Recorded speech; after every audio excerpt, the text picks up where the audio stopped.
برتری کی تعریف اللہ کے لیے ہے جس نے اپنے رسول کو ہدایت اور دین حق کے ساتھ بھیجا تاکہ ہر دین پر اسے غالب کرے، اور بطور گواہ اللہ کافی ہے، اور میں اللہ کا اقرار کرتے ہوئے اور اسے ایک جانتے ہوئے گواہی دیتا ہوں کہ ایک اللہ کے سوا کوئی معبود برحق نہیں، اس کا کوئی شریک نہیں، اور میں گواہی دیتا ہوں کہ محمد اس کے بندہ اور رسول ہیں۔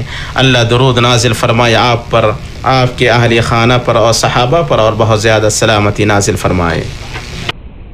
ہم گر جائیں گے اور تو دیکھے گا کہ لوگ مدہوش دکھائی دیں گے، حالانکہ در حقیقت وہ متوالے نہ ہوں گے، لیکن اللہ کا عذاب بڑا ہی سخت ہے۔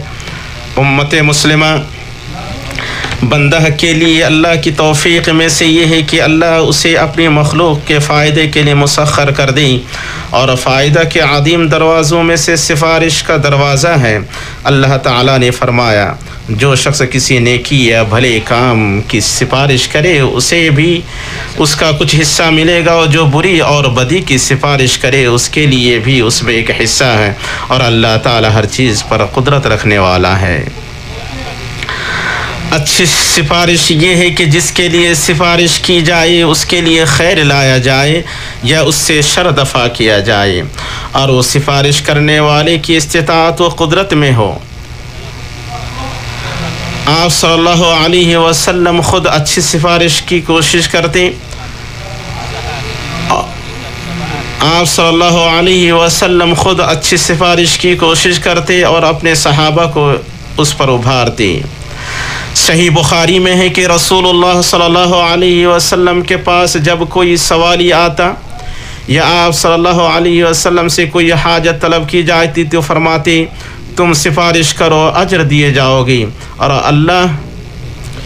اللہ اپنے نبی صلی اللہ علیہ وسلم کی زبان پر جو چاہے فیصلہ کرے گا۔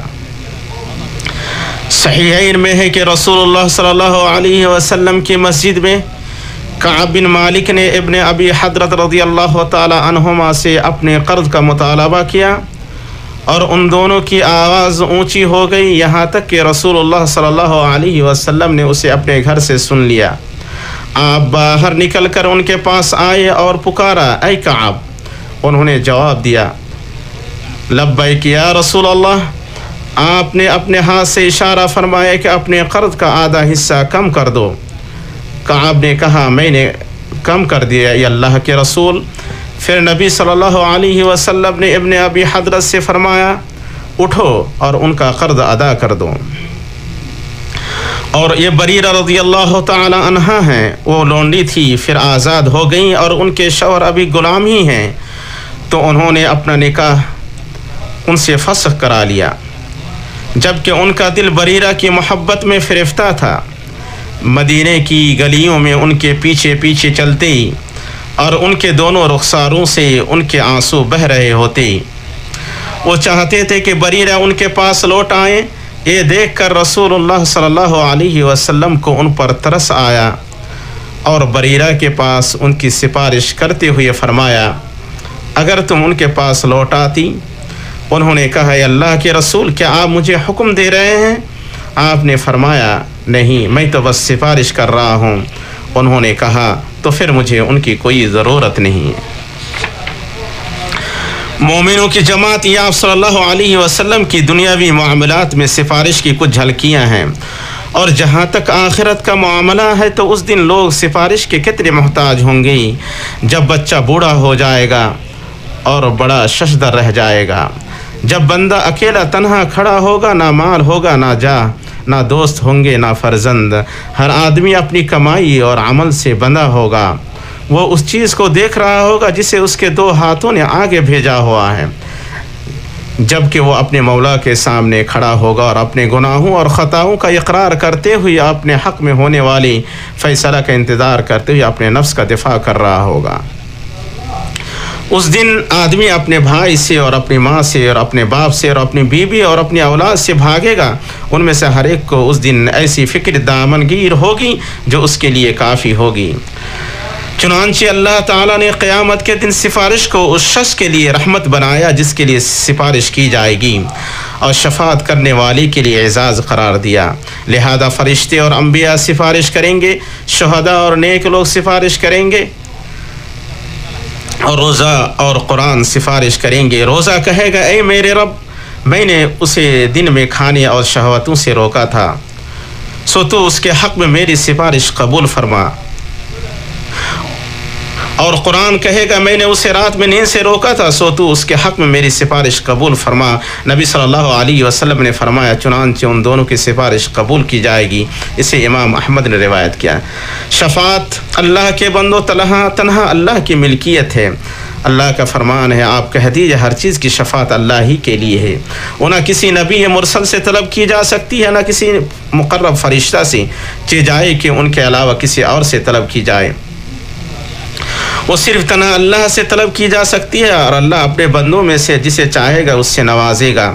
اور اللہ جل جلالہ کی عظمت، اس کے غلبہ، اس کے کمال بادشاہت میں سے یہ ہے کہ کوئی بھی جب ہی شفاعت کی جسارت کرے گا جب اللہ اس کی اجازت دے گا، اور اس شخص سے راضی ہوگا جس کے لیے شفاعت کی جائے گی۔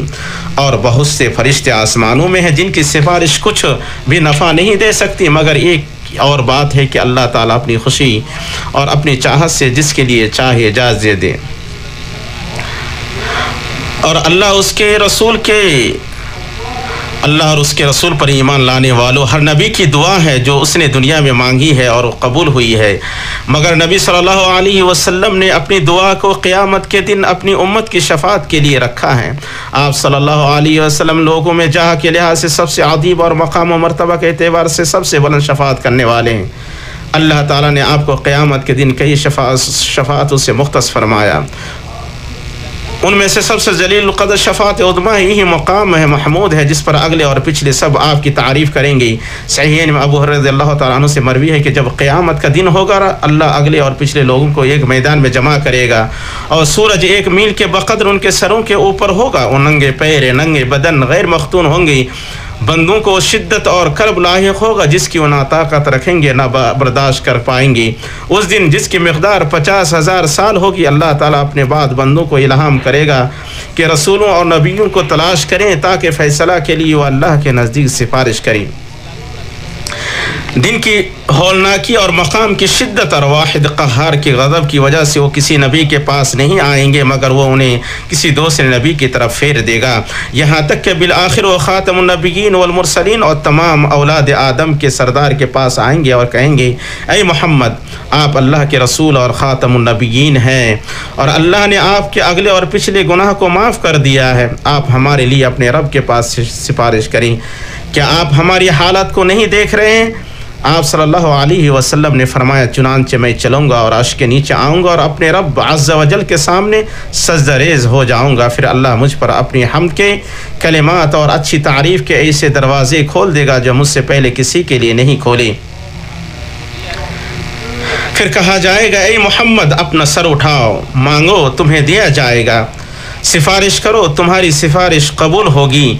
چنانچہ میں اپنا سر اٹھاؤں گا اور کہوں گا میری امت اے میرے رب، میری امت اے میرے رب۔ پھر کہا جائے گا اے محمد تم اپنی امت کے ان لوگوں کو جن پر کوئی حساب نہیں جنت کے دروازوں میں سے دائیں دروازے سے داخل کرو، وہ اس کے علاوہ دوسرے دروازوں میں بھی لوگوں کے شریک ہیں۔ چنانچہ نبی صلی اللہ علیہ